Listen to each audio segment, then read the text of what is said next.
Bueno, buenos días a todos. En primer lugar, muchas gracias, por supuesto, a ISACA por la invitación para estar aquí. Me uno al agradecimiento de Abel González de UDIMA, que agradecemos particularmente que nos den lugar a las universidades de también participar en estos eventos. Ya han presentado a los expertos, mis compañeros de mesa hoy, así que simplemente comentaros que del punto de vista de contexto de estas charlas, hoy hemos estado oyendo exposiciones muy interesantes, básicamente de cómo evitar los ataques informáticos exitosos, cómo perseguir el crimen. Y ahora, en este contexto, nuestro problema es pensar que ya hace varios años que hemos dejado de intentar construir sistemas invulnerables, lo que yo llamo el famoso modelo muralla de Ávila, intentando que nadie entre a nuestro sistema, por un modelo más flexible. De hecho, se ha tomado un término de la biología y de la psicología, el resilientes, ¿no? Queremos sistemas resilientes, sistemas que sean capaces de sobrevivir en un entorno hostil. Que en términos informáticos significa que queremos un sistema que dificulte la vida a los malos cuando quieran atacarnos, pero que, asumiendo que eventualmente, con los suficientes recursos y paciencia, pueden tener éxito, pues entonces lo que queremos es ser capaces de sobrevivir en esa situación, ser capaces de detectar cuanto antes que se ha producido un incidente, sea una fuga de información, sea una intrusión informática. Queremos ser capaces de limpiar el sistema, volver a la situación inicial, recogiendo pruebas para saber qué ha pasado, cómo ha pasado, quién ha sido, cuándo, ¿de acuerdo? Y todo eso sin dejar de dar servicio, es decir, con la famosa continuidad de negocio, ¿de acuerdo? Entonces, además de toda esta limitación, es posible que los datos que recojamos vamos a querer utilizarlos en un proceso judicial, lo cual ya impone restricciones serias a lo que podemos y no podemos hacer para recoger esos datos, y muchas veces estas restricciones se contraponen con los otros requisitos, como por ejemplo ser eficientes o rápidos a la hora de evitar los problemas, ¿de acuerdo? Entonces, en este contexto es que estos expertos que me acompañan hoy nos van a hablar. Os cuento que hemos pensado hacer una mesa, un formato un poquito distinto a las anteriores. Tenemos una serie de cuestiones que voy a ir planteando y que voy a invitar aquí que nos vayan respondiendo cada uno desde el ámbito en lo que le toque o en su área de expertise. Así que empezamos directamente. Vamos a plantear la situación que se ha producido un incidente de seguridad informática, y aquí cada uno que nos ponga el contexto de qué considera él en su situación un incidente de seguridad informática. La pregunta es: ¿qué factores son claves a la hora de decidir si se realiza actuaciones ante la autoridad judicial administrativa y si existe algún orden recomendable de actuación? En otras palabras, en lo que yo entendería es ¿qué hacemos? ¿Qué hay que hacer cuando se ha producido un incidente? Así que simplemente voy a coger el orden que tengo aquí en la lista, si nos parece bien, para ordenarme. Álvaro. Vale, hola. Gracias a la Guardia Civil y a la Policía Nacional, a Bankia y a ISACA, es que estamos últimamente, perdonad, por esto. Nosotros cuando pasa algo, las pautas que seguimos para definir si se denuncia o no es un comité interno que se reúne, y a partir de ahí ve una especie de análisis interno, ¿no? Y decide dos cosas: si se va a denunciar y el grado de criticidad que tiene un poco el rigor para lo que es un poco las medidas disciplinarias a tomar, y después la denuncia o no. ¿Cómo lo hacemos? Pues vemos una escala de valoración, ¿no?, que es igual muy parecida a la matriz de riesgos, por impacto reputacional, económico y organizacional. Y entonces eso, pues distintos baremos de cuánto se pierde, cuánto se le evita, qué podría ser reputacionalmente a nivel regional, por las redes, por todo, ¿no? Entonces tenemos unas escalas, pero esas escalas en el tema de denuncia es muy importante. Yo creo que, nosotros lo que hacemos es una cosa transversal, que es meter un poco y pensarnos en 4 series de preguntas, que es si es una vez, si va a afectar a terceros que no son nosotros, después si es recurrente, es decir, aunque a nosotros nos afecte poco, pero a lo mejor fuera un fraude o algo que podría ocurrir muchas veces, y entonces podría ser muy grande. Y después también nos planteamos un poco el motivo de qué ha pasado, cómo está el modelo por el tema de responsabilidad penal corporativa. No por el lado un poco de denuncia, que puede ser pues atenuante, sino para que sea un poco eximente, vemos un poco si ese modelo está bien conjuntado y ha sido un fallo, habiendo establecido todas nuestras medidas y protocolos, se han cumplido y ha sido realmente pues, con mucho dolo, o que de repente ha habido una intención muy clara, o realmente hemos dejado las puertas abiertas. ¿Para qué? Para también tener un poco la consciencia de cómo nos vamos a poder responder frente a eso. Eso es un poco, o sea, es un poco el análisis de riesgos que hacemos y de impacto, y después, sobre todo, el más importante y un poco que sería el principal es daños a terceros, y considerando a terceros como empleados también.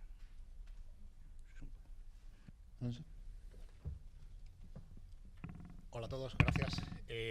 Bueno, desde nuestro punto de vista, el primer paso, lógicamente, es obtener toda la información, después proceder a ese análisis que ha planteado, que es al final categorización y determinar exactamente, bueno, como digo yo, ponerle los colores de riesgo a efectivamente qué es lo que ha pasado y cuáles son los daños, al menos iniciales, que se han podido identificar. Y acto y seguido tenemos que plantearnos una cuestión que ya es más puramente jurídica, o tiene directamente que ver con cuestiones puramente jurídicas, que es empezar a obtener evidencias que cumplan con los requisitos legales para después poder utilizarlo, aunque como hemos visto, como establecía Eloy, al menos para mí más fundamental, parece que hay determinadas sentencias que lo flexibilizan. Últimamente está todo flexibilizándose bastante en el Estado de Derecho, tiene pinta.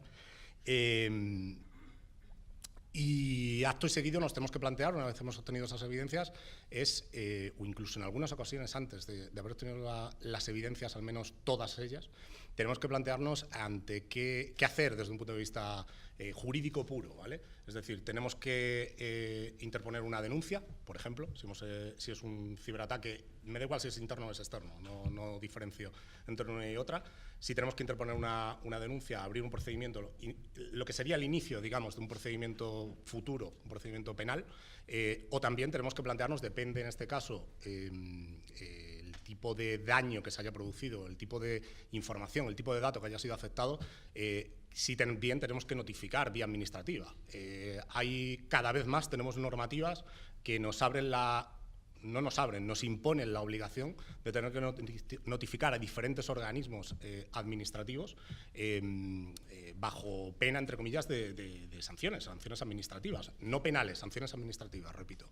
Y si tuviera que proponer un orden, entre comillas, yo siempre iniciaría el procedimiento por una denuncia y después haría la parte administrativa. Esto tiene una cuestión, desde un punto de vista procesal, tiene una cuestión por debajo, que es básicamente que si finalmente se acaba abriendo el procedimiento de instrucción penal y pudiera haber incurrido en alguna responsabilidad administrativa, el procedimiento administrativo, en la medida en que tiene identidad, ambos procedimientos tienen la misma identidad, por así decirlo, van de lo mismo, aunque puede que os encontréis algún órgano administrativo que no le guste esto, ¿vale? Y el funcionario quiera seguir adelante con el procedimiento administrativo, esto es habitual, a veces basta con comentárselo al juez de instrucción y entonces él ya se encarga de llamarlo a filas al funcionario, paralizar el otro procedimiento, ¿vale? Es decir, no decimos que se cierre el procedimiento, decimos que se queda en stand-by, entre comillas.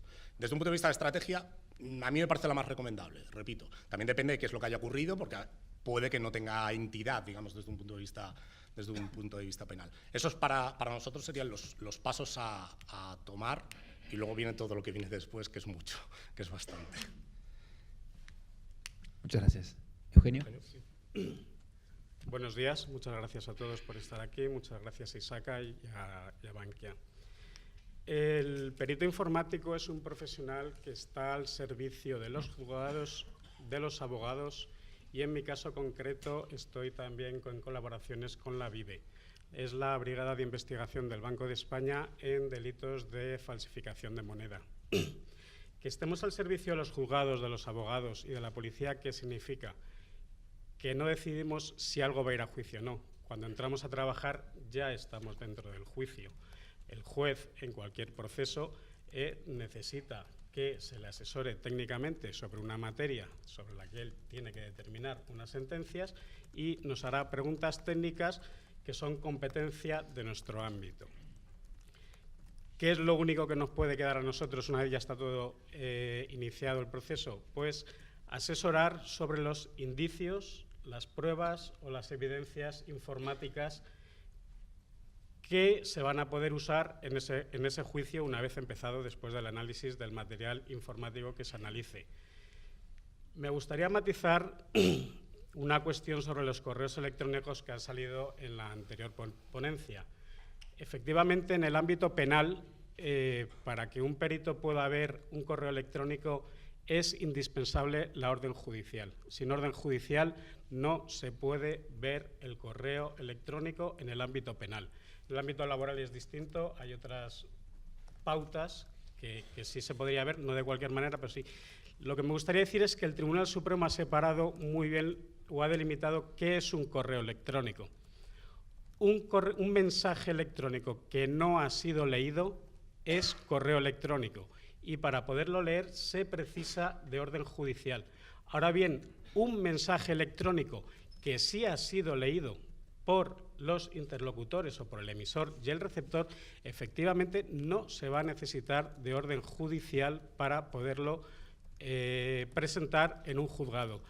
No me sé de memoria la sentencia, es del Tribunal Supremo y delimita esas dos diferencias. Que el mensaje ha sido leído, no ha sido leído, es interferencia en las comunicaciones. Si sí ha sido leído, es un fichero normal y corriente.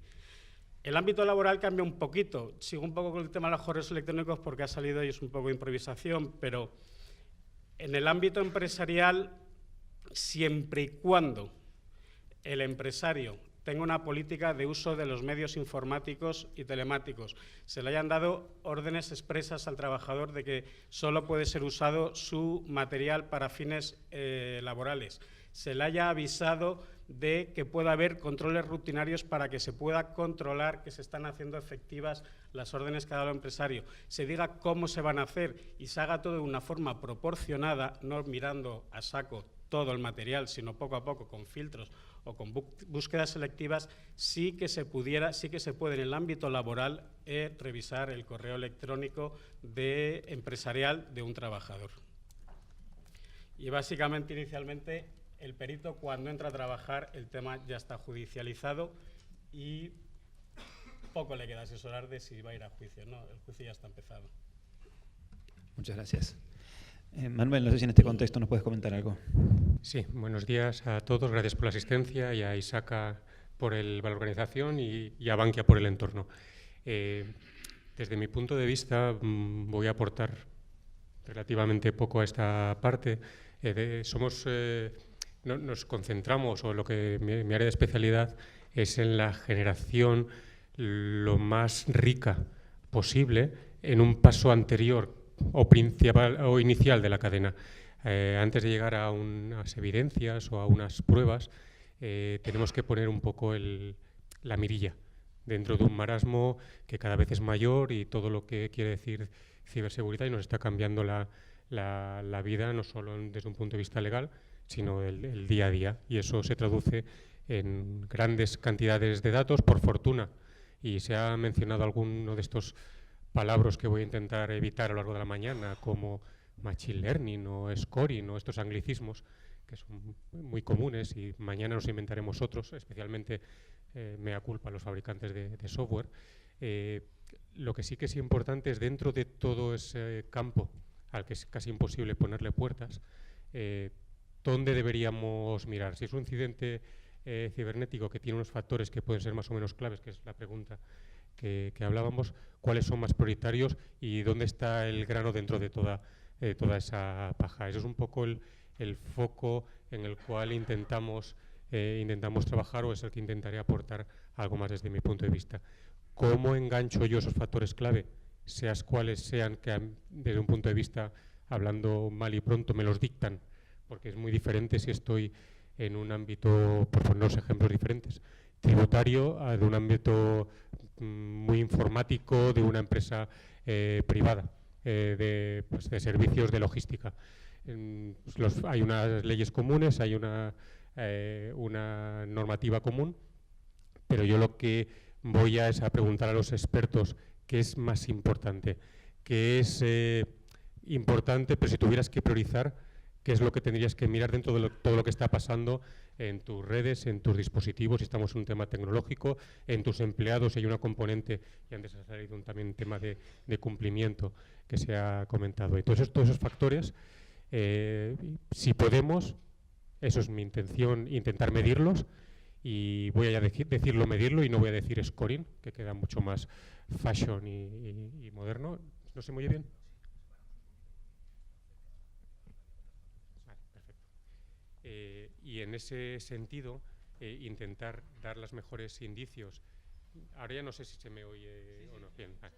En este sentido, de las cantidades de alertas e indicios que todavía no hemos llegado a arrancar un procedimiento forense, ser capaz de optimizar los puntos de partida de posibles procedimientos formales con el mayor de información estructurada de partida, porque ahí sí que van a ir los expertos y van a complementar esa información más o menos automatizada, porque está de alguna manera priorizada por riesgo o potencial riesgo, para complementarla pues con búsquedas. Ha salido el tema de búsquedas con diferentes opiniones de diferentes perfiles, peritajes, abogados externos, auditorías, controles internos, etcétera, y con toda esa foto es lo que yo muchas veces en mi vocabulario llamo caso, llamaremos expediente, llamaremos peritaje, y me queda un poco ya más lejos cuando cumple todo, y saldrá seguramente en la mesa, una serie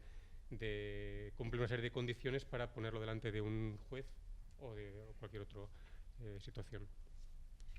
Muchas gracias, Manuel. Sí, de hecho voy a aprovechar tu intervención para enganchar la siguiente pregunta y permitirme, voy a cambiar un poquito el orden de las preguntas, porque habéis mencionado 2 o 3 veces un par de términos que muchas veces usamos intercambiablemente y es un error, y lo digo como primer responsable. Dirijo un máster en evidencia digital y lucha contra el cibercrimen, y ya me han criticado los expertos legales que no es evidencia digital sino prueba digital o prueba electrónica lo que debería estar hablando. Así que la siguiente pregunta es exactamente cuál es la diferencia entre evidencia y prueba digital o electrónica, y si me permitís el enlazo con la otra pregunta es cuál es la importancia de la cadena de custodia, de elementos clave, y cuáles son los principales errores cometidos. ¿De acuerdo? Así que de nuevo, Álvaro. Bueno, para mí, bueno, antes que prueba y evidencia, yo es que no sé explicarlo bien, es con un ejemplo, o sea, indicio, por ejemplo. Para mí, son las 3 palabras clave que uso en los informes de auditoría interna. Indicio sería una herramienta tecnológica que me indica a lo mejor pagos por menos de 3.000 euros para darme un signo que puede ser muy factible, que puede haber ahí algo probable.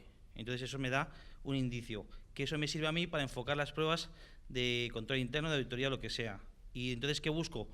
Pruebas que de repente he visto de una persona, de un directivo que tiene hasta el tope de 3.000 euros y va muchas veces y no es un pago recurrente, o sea, es un pago muy recurrente, pero unos números de días raros y eso, entonces cojo algunas de facturas esas que, como es menos de 3.000 euros, son las ve él, pero son todas muy parecidas, ¿no? Y entonces veo esa factura que no se corresponde nada a ese servicio y es una empresa que no trabaja con nosotros, en principio. Eso para mí sería a lo mejor un hecho, ¿no? O algo, una especie de, no sé, un instrumento que diría, oye, pues esto me sirve para de repente ya tener cierto miedo de que puede estar pasando algo. Y entonces ya se analiza en el comité que os digo, para decir quién lo va a analizar, si se hace externamente o internamente, para no perjudicar o contaminar a lo mejor el proceso después, porque somos parte, a lo mejor, pues un poco interviniente. Y entonces a partir de ahí ya se denuncia, y si pues el juez lo estima oportuno, hace unas averiguaciones, y esas averiguaciones conducen a que la policía sí que ve que ese dinero de esa cuenta va a la cuenta de su mujer, de ese directivo. Pues para mí eso es como si dijéramos llegar ya a la certeza absoluta de que me comprueba de que eso sí que es real, o sea que ya no necesito. Esas pruebas serán un camino para llegar de repente a la evidencia que ya es la certeza absoluta, como si dijéramos. Eso es lo que pienso yo, vamos. Muchas gracias. Justamente, totalmente de acuerdo.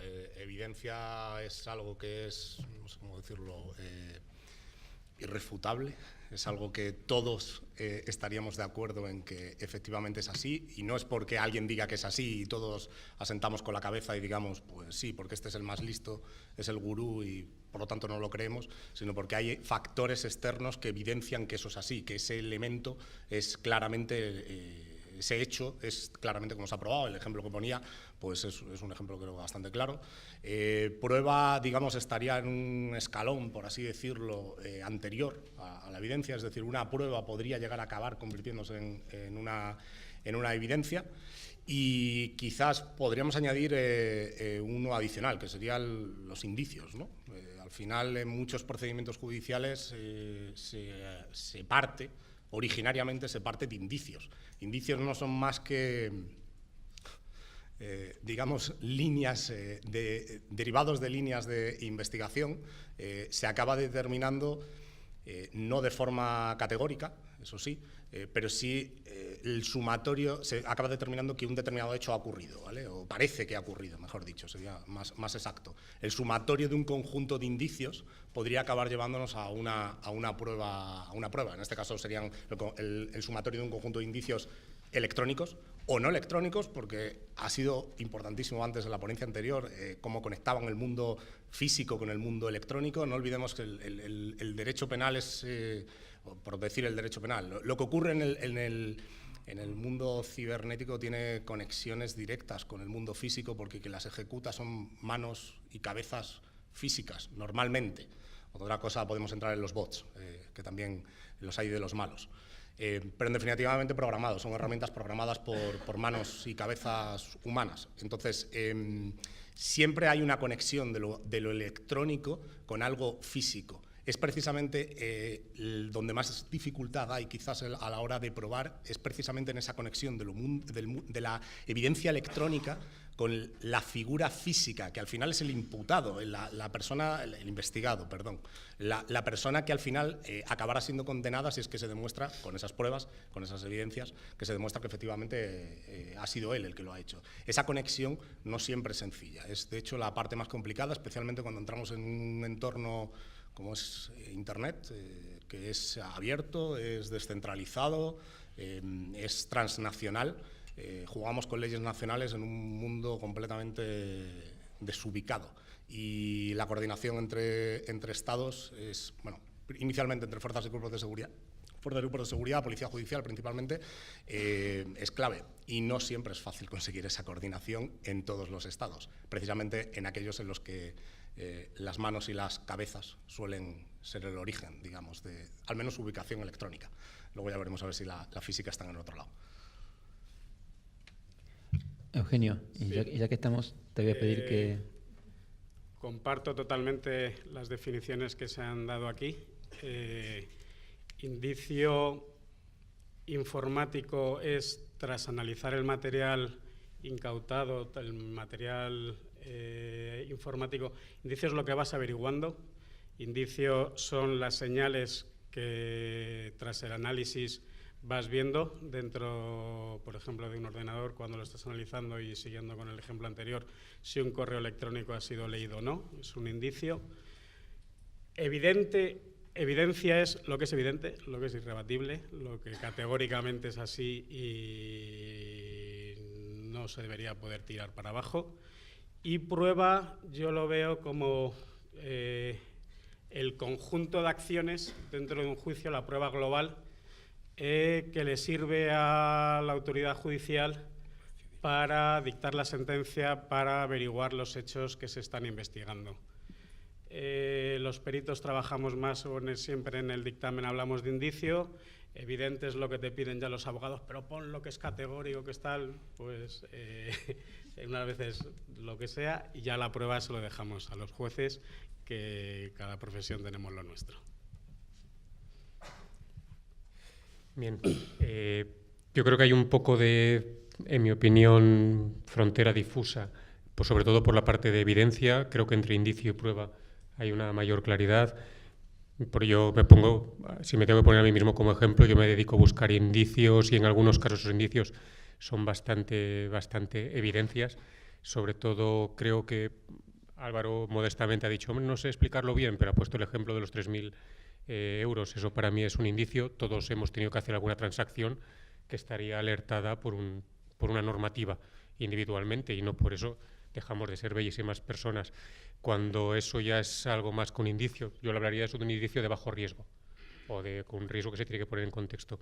Cuando ya se supone que estableces sobre todo una serie de relaciones entre diferentes sujetos, los comportamientos ilícitos, somos humanos y son bastante relacionales, hay llaneros solitarios, pero son bastante relacionales, y estableces relaciones, y esas transacciones de 3.000 tienen una periodicidad, son con un origen o un destino que cumple otra serie de indicios, y ese conjunto de indicios se forma en un paquete, ya empieza a tener más pinta de evidencia, y para mí clarísimamente la prueba no sé explicarlo en la frase legal que toca, pero es cuando quieres probar la existencia, te la tiene que aceptar la autoridad competente como tal.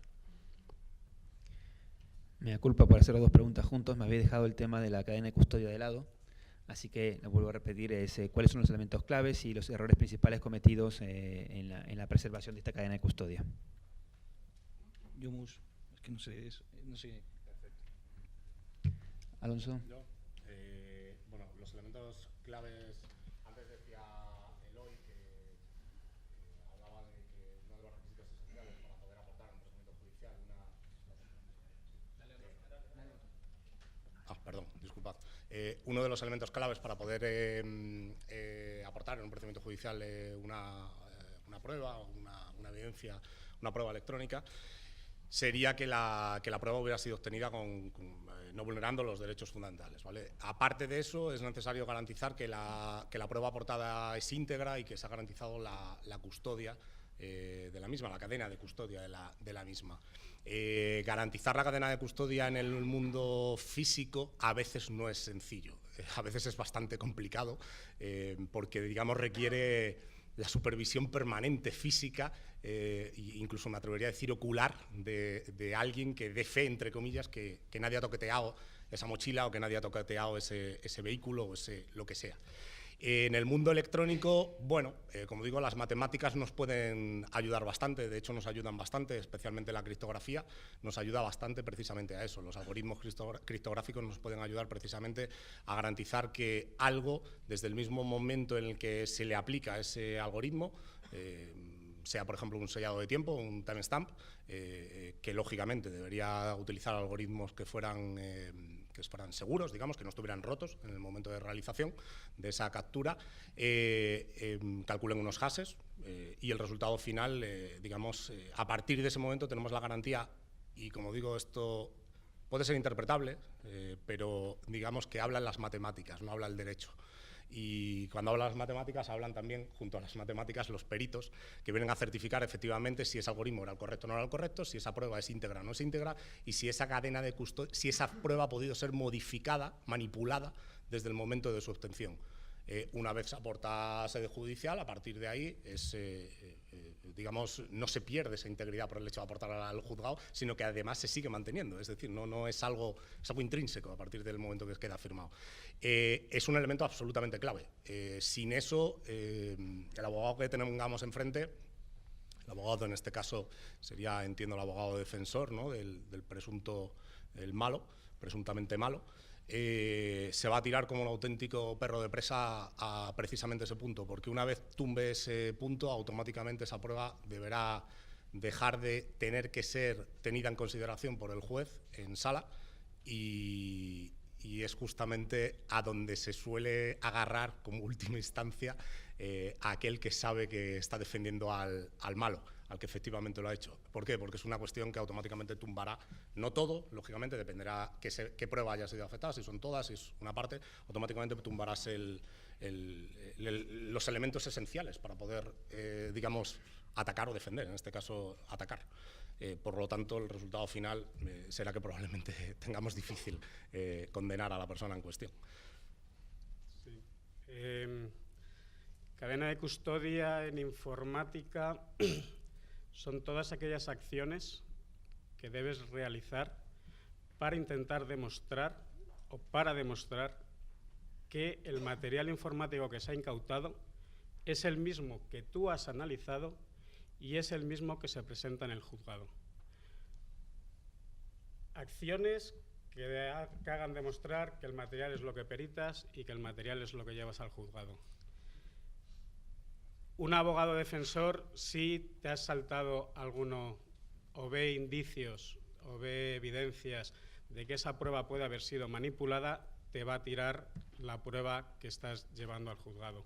¿Cómo se demuestra en informática que algo ha sido modificado o no ha sido modificado? Mediante las claves hash. ¿Qué es una clave hash? Una clave hash es unas fórmulas matemáticas, unos algoritmos que se aplican a unos datos de entrada y te da como una firma criptográfica. Cuando se incauta material, se le aplica la clave hash al disco duro origen, se clona ese disco duro, se aplica la clave hash al destino. Si la clave hash es igual en el origen y en el destino, la prueba está bien, y luego, cuando tú peritas, compruebas otra vez que el material que estás analizando tiene la misma clave hash que se hizo en el momento del clonado, y cuando se va a juicio, si un segundo perito quiere ver o analizar esa prueba y comprobar que todo está yendo adecuadamente con la cadena de custodia, vuelve a calcular la clave hash y se tiene que comprobar que todas son iguales. La clave hash, si no sale igual, hay sentencias, por ejemplo, de la Anonymous. El material que se incautó tenía una clave hash, el material que se presentó en el juzgado tenía una clave hash diferente, la prueba no se puede demostrar que es la misma la incautada que la que se está juzgando, quedaron absueltos. No siempre que una cadena de custodia se vulnera o se rompe, queda invalidada la prueba. Lo que pasa es que el trabajo del perito es doble. Tienes que demostrar en el juzgado por qué esa prueba incautada, a pesar de no llevar la cadena de custodia, no ha sido manipulada y no ha sido adulterada. Un ejemplo que me viene a la cabeza, aunque no sea del ámbito informático, es este padre que incineró a 2 hijos, creo que fue en Andalucía. Al principio se decía que los huesos eran de animales, luego eran los hijos, luego tal. Ahí no hubo cadena de custodia, pero esa persona está en la cárcel. Entonces, el trabajo que ha habido que hacer es, a pesar de que la cadena de custodia se ha roto, demostrar que eso no invalida las pruebas que se están analizando y que se están presentando en el juzgado. No sé. Yo no tengo mucho más que añadir a los especialistas. Creo que la principal evolución viene que estamos en un mundo no solo físico, sino muchas veces virtual.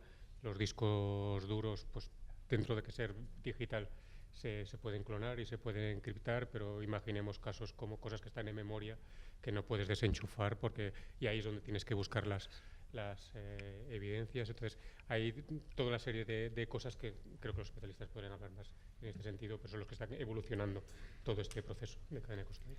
Sí, justamente yo quería preguntar, profundizar en esta pregunta, y no sé, tal vez a Eugenio o Alonso, ¿cómo afecta este procedimiento de calcular el hash de un disco, de un conjunto de documentos? Llevamos muchos años trabajando, perfeccionándolo, y hemos tardado mucho tiempo en explicárselos a los no técnicos cómo funciona y por qué es fiable. Pero ¿cómo afectan las tecnologías nuevas este procedimiento? Me refiero igual cuando algo no está en un formato físico en un disco, o incluso cuando está en un disco de estado sólido, que físicamente funciona distinto. Es decir, este procedimiento de hash que hasta el momento tenemos como aceptado, ¿es mantenible? ¿Tiene que ser modificado? ¿Qué nos puedes decir al respecto? En un disco sólido, el hash en origen, cuando lo calculas, va a variar de la primera vez que lo calcules a la segunda. Entonces, lo que hay que hacer es ver qué acciones en ese momento concreto puedes tomar para demostrarle al juez que lo que has analizado es lo que has clonado. Pues se me ocurren testigos, letrados de la Administración de Justicia, notarios, personas que den fe de que lo has clonado, usar máquinas clonadoras, y lo que sí, lo guardas en un dispositivo que no se le va a modificar ese hash, y ese hash es ya lo que dejas en el acta judicial, lo que dejas en la notaría, pero ahí necesitas improvisar, ilustrar que no se ha modificado, que la prueba que has analizado, o sea, que la prueba que se ha cogido es la que has clonado, es la que has analizado y es la que llevas al juzgado. Y son los testigos, terceros testigos. Bueno, como he dicho antes, he dicho la frase, comienzan a hablar las matemáticas, a veces no solo que las matemáticas nos es suficiente y nos hacen falta esos elementos externos, como puede ser un notario, puede ser incluso las fuerzas y cuerpos de seguridad. Alguna vez lo hemos hecho con fuerzas y cuerpos de seguridad presente, digamos, con un policía X que se ha personado en una determinada entidad, se les ha llamado, lógicamente, oye, necesitamos una dotación, y a ellos ha levantado su acta correspondiente asociada a eso que estábamos haciendo. La verdad que se quedaron un poco impresionados cuando los llamamos. Ellos pensaban que iban para otros menesteres. Notarios, por ejemplo, puede ser otra. Lo que pasa que, no sé si es que tengo muy mala suerte, pero mi experiencia con los ciberataques es que siempre me toca quedarme hasta las 3 y las 4 de la mañana haciendo esa obtención de las pruebas. Y claro, no vas a llamar al notario a las 3 o a las 4 de la mañana, es un poco complicado. Con lo cual, al final tienes que acabar tirando de testigos que no sean parte del procedimiento, testigos externos, por así decirlo, que después estén dispuestos a declarar ante el juez que efectivamente eso se ha hecho correctamente y que no ha habido ninguna manipulación y demás. Y luego, respecto a cómo ayudan las herramientas, ¿no? la tecnología. Vamos a ver, la tecnología evoluciona de forma permanente y además de forma incansable, o sea, no va a dejar de evolucionar. Ponía el ejemplo de la memoria, por ejemplo, algo que está depositado en memoria RAM o en memoria, digamos, viva, por así decirlo. Si tenemos que clonar esa memoria viva, probablemente nos carguemos el origen. Te lo vas a cargar, seguramente, y entonces te vas a quedar sin prueba. Entonces hay que buscar formas de poder evidenciar, y aquí intervienen estos externos, ¿vale? Sí pueden intervenir de forma más incisiva, digamos, en la obtención de esa prueba. Eso sí, cuando la saquemos de esa memoria no disco, de esa memoria viva, habrá que, eso sí, empezar a garantizarla. Justo era el ejemplo que estaba poniendo él. Una vez la saquemos de ahí, entonces garantizamos la integridad y entonces la aportamos. Pero entre medias hay un pequeño lapso que repito, es una cuestión técnica, es que si le metemos mano no la cargamos. Es tan sencillo como eso, porque memoria RAM yo la llamo memoria viva, está permanentemente funcionando, y de hecho es muy posible que haya en determinados procedimientos, que haya determinadas pruebas que son efímeras, desaparecen. Es decir, se generan y desaparecen. Es complicado el poder llegar a obtener, en una última instancia, es complicado llegar a obtenerlas exactamente como fueron en el momento que ocurrieron. Esa es uno de los mayores retos. Hay herramientas de sniffer instaladas de forma permanente en sistemas para hacer, y a su vez asociadas a sistemas de archiving, de archivado, que es ahí donde cifran. Hay diferentes tecnologías que te pueden ayudar a eso sí, no te van a dar la solución absoluta. No es la solución absoluta porque, repito, son memorias vivas que están permanentemente intercambiando bits y sustituyendo unos bits por otros. Y ese es realmente el reto donde radicas ahí. Los buenos de verdad que no quieren que los pillen utilizan eso. Utilizan ese tipo de memorias efímeras, no memoria disco. Lo que pasa es que no siempre es posible evitar la memoria disco. ¿Tenemos tiempo para una pregunta más? Bueno, entonces vamos a la última, ya que hemos introducido el tema de las herramientas. En general, ¿cómo ayudan las herramientas al análisis forense a la hora de investigar un incidente? En el ámbito financiero, por ejemplo, si tiene alguna particularidad. ¿Qué tipo de herramientas existen? Y básicamente se utilizan las mismas herramientas para detección de anomalías, incidentes y fraudes por un lado, y para conservar las pruebas por otro. ¿Usamos el orden habitual, Álvaro? Sí. A ver, yo las herramientas que tengo, comparado con todos ustedes, no, yo soy muy arcaico. Entonces, si en la empresa pues trabajamos con lo que tenemos. A mí me ayuda mucho a hacer revisiones en el ERP o en el sistema, lo que es la trazabilidad del sistema, para después investigar quién se metió, cuándo se cambió ese precio, cuándo se metió la comisión. Entonces, eso es fundamental. ¿Parece que todos los sistemas tienen eso? Pues no, muchas veces no es difícil seguir el rastro, yo creo.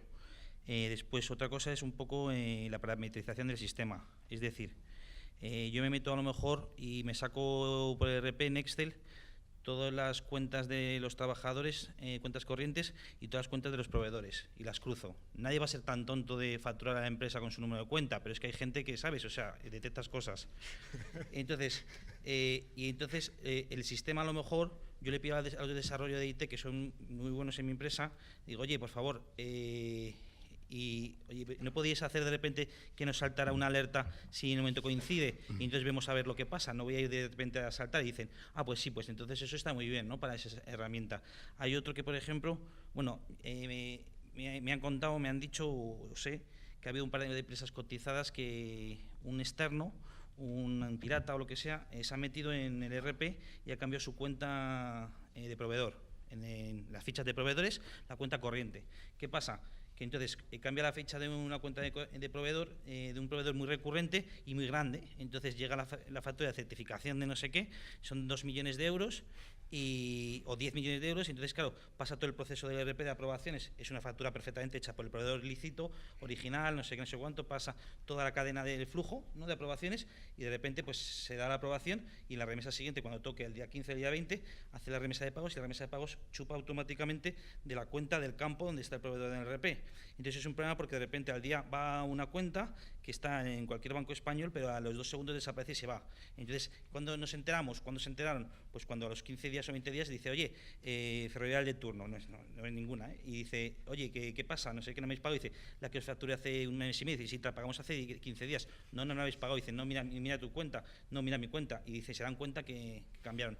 Entonces, eso es en alta de sistemas, en proveedores, y cuando de repente un proveedor te pide que cambies la cuenta. Yo con los métodos arcaicos que tengo muchas veces digo, oye, coño, ahora a partir de ahora un nuevo proveedor, porque los antiguos ya no pasa nada, y mientras que no haya pasado nada, y los nuevos proveedores, cuando se pide la cuenta, vemos el registro de usuarios y vemos que tenemos 180 acceso a eso. Vamos a bajarlo a 15 personas y esas 15 personas se manda una notificación de auditoría interna diciendo, se ha detectado esto, porque igual que pueden cambiar, yo poner como usuario el número de cuenta de mi primo, y de repente pasa a un proveedor que encima yo sé, puede pasar externamente. Yo lo pongo en nota interna de que no es por los empleados, porque los empleados nuestros son muy sanos, pero puede ser de repente que, como acabo de recibir otra factura falsa de una empresa de patentes y no sé qué, porque se enteran todo. Entonces, ¿qué pido? Pues que de repente vean directamente un mail, que piden un mail al gestor de nosotros con un par de personas del proveedor diciendo, oye, que sea el tesorero o el director de administración, el director financiero, pero siempre que haya 2 personas. Entonces ya tienen que falsificar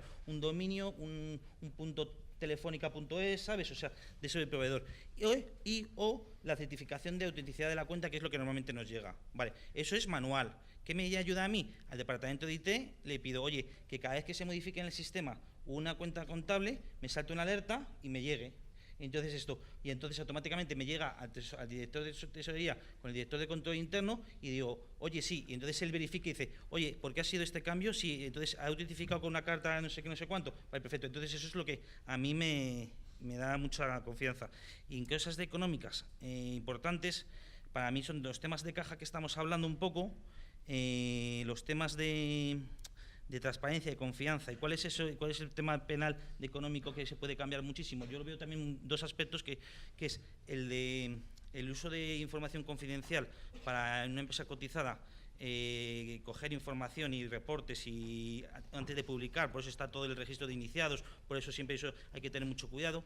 Entonces eso tenemos que tener unos servicios de protección de información, ¿no? Una ISO que estamos haciendo, y eso porque eso es vital, porque a lo mejor yo me encuentro con muchos consejos. Yo soy de auditoría externa antes y auditoría interna para otras empresas. Entonces me encuentro que de repente se manda por el Outlook o por el Hotmail documentos gigantescos a consejeros sin ninguna protección. Entonces yo soy un pirata de ciber de estos y digo, pues intento esto y me intento coger información y después le digo a mis primos que compren estas acciones. O sea, en eso tenemos que tener mucho cuidado. O sea, que lo que es el blindaje de las redes para eso, y después aparte de los temas manuales de contabilidad, asientos manuales para que salga todo bien y todo haga una especie de cadena de custodia desde que sale hasta que verifique los ajustes los otros. Eso podría ser un tipo, el tipo de caja otro, y después el último tipo es un poco el tema de las herramientas a lo mejor de análisis de operaciones vinculadas y conflicto de interés. O sea, nosotros tenemos, si una persona quiere entrar en el consejo, una persona es un proveedor, un cliente nuestro, o hacemos una cierta facturación, pues cada cierto tiempo vemos un poco la relación que ha tenido con empresas, con vecinos, con familiares y eso, porque eso también podría influenciar mucho en tanto como un fraude de tesorería, como un fraude de repente de información privilegiada, que ya no es a nosotros, es que es mi abuela que ha metido 2.500 euros en la acción de Neynor Homes. Entonces, como en el tema de repente de que se está beneficiando por conflicto de interés un alto directivo nuestro, un consejero, pues nos afecta. Nos afecta muchas veces a nosotros, pues al accionista no, pero si nos afecta solo a nosotros, para mí volvemos al tema de la responsabilidad penal, porque sí que me afecta a nosotros, porque afecta a terceras partes que son nuestros empleados, que nosotros queremos que la empresa siga un going concern, una empresa en funcionamiento bien, y que dentro de 2 años sigamos pudiendo tener todos un sueldo.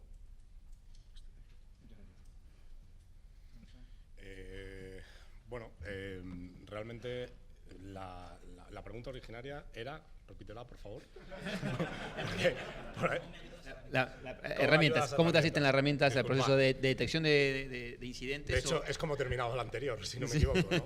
No, por eso efectivamente le enganchaste la hemos enganchado. Correcto, sí. A ver, vamos a ver. Yo soy de la opinión de que, sobre todo en temas de fraude, ¿vale? En fraude interno dentro de las compañías, los controles automáticos son extraordinariamente predecibles, especialmente si el que va a defraudar es amplio conocedor de esos controles, de cómo funcionan, es decir, de cuándo saltan las alarmas.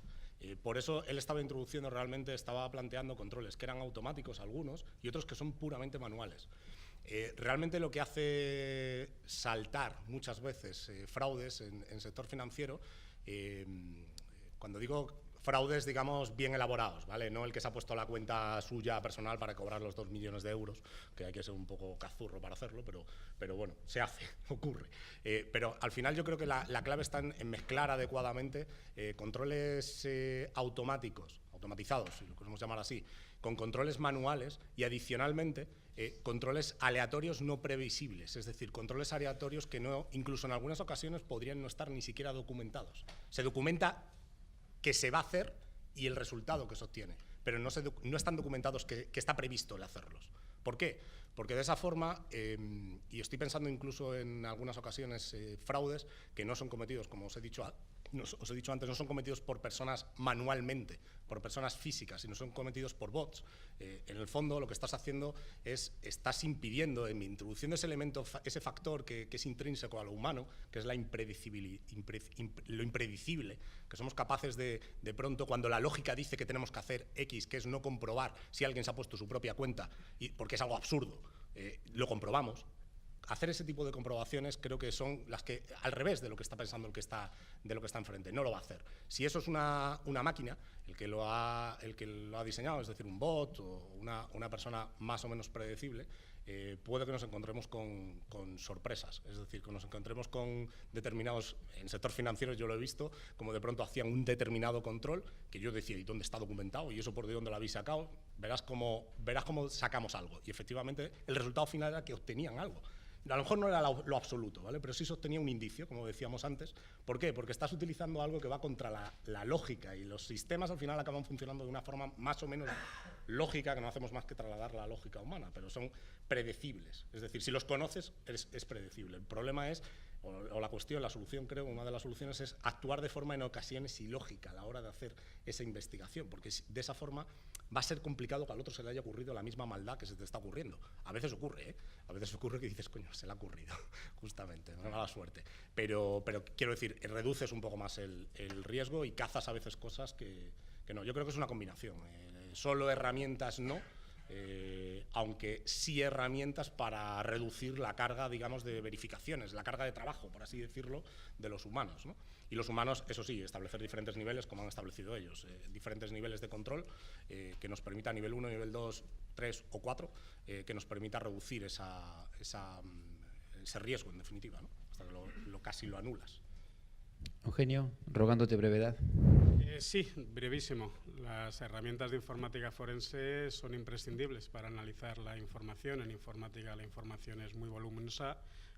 Un ordenador puede tener cientos de miles de ficheros y son imprescindibles para velocidad, para análisis y para hacer las búsquedas. Manualmente es impensable y además que jurídicamente no se puede tampoco ir fichero por fichero. Tienes que poner filtros y tienes que poner palabras claves, como se hablaba antiguamente en la anterior ponencia, y que te vaya dando resultados. Y ya con los resultados más reducidos, pues tú manualmente ya dices esto me vale para la investigación o esto no. Pero son imprescindibles para la velocidad y para evitar errores. Bien, y la pregunta es muy amplia, si me permites concentrarme solo para complementar en lo que es por la parte de detección de anomalías, que me parece un concepto muy, muy, muy potente en este ámbito.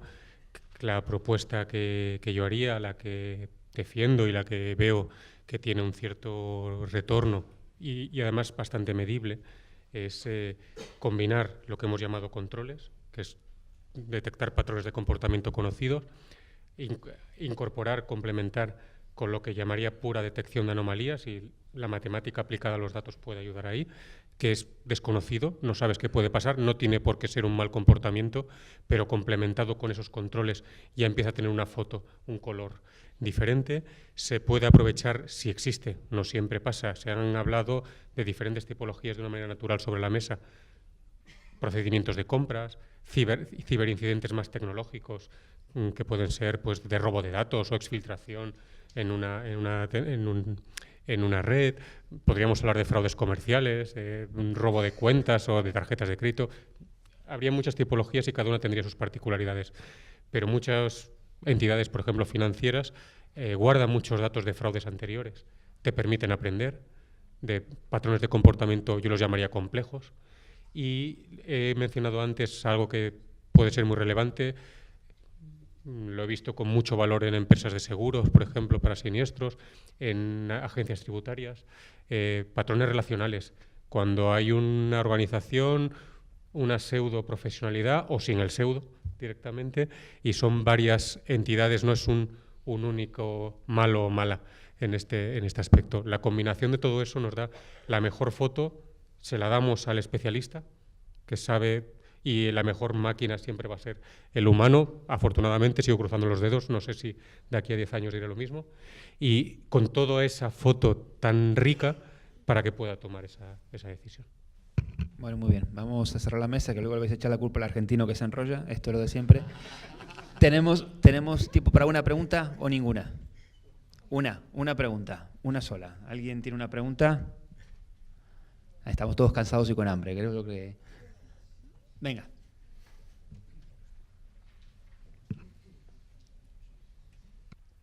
Muchas gracias a todos. ¿Se oye bien? Sí. Bueno, pues en relación a lo comentado inicialmente por Álvaro Conde, aunque bueno, también lo ha comentado Alonso, respecto a cuando se produce un incidente, el decidir si se denuncia o no se denuncia, hablabas, digamos, de un análisis de 4 aspectos. Primero, si se ha producido una sola vez, si causa daños a terceros, si es recurrente y luego que ha fallado, ¿no? Mi pregunta es, o sea, ¿esos elementos son los únicos que se tienen en cuenta para decidir si se denuncia o no? O sea, cuando pasa algo, es el comité formado por Compliance, Internal Audit, Recursos Humanos, y en función de si es de tecnológico o no, está el IT, 4 o 5 personas, ¿no?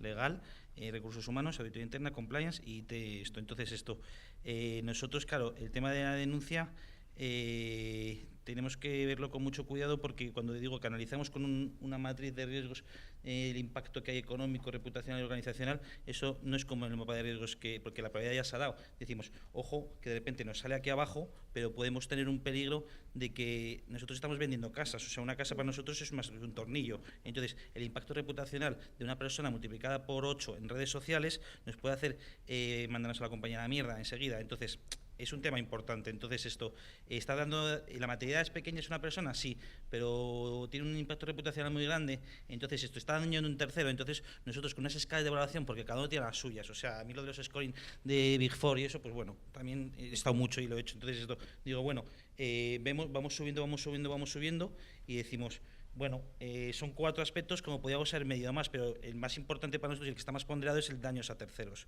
¿sabes? Entonces, el segundo es que de repente, aunque sea pequeño, pero se puede seguir haciendo esa persona el mal, como si dijéramos, ¿sabes? Y entonces un one-off, pues prefiero que si es una cosa que se ha contado en un momento y ya la debilitamos bien, pues bueno, pues entonces a lo mejor tampoco va a pasar nada, ¿sabes? Si se queda así.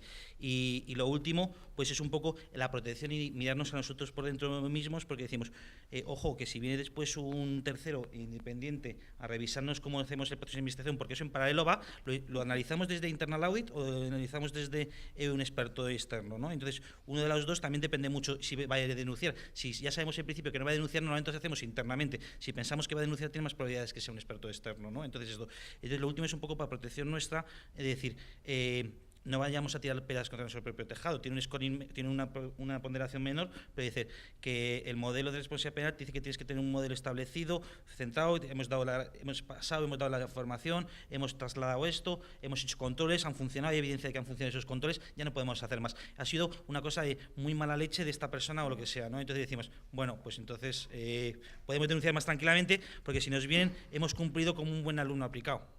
Vale, entendido. Muchas gracias.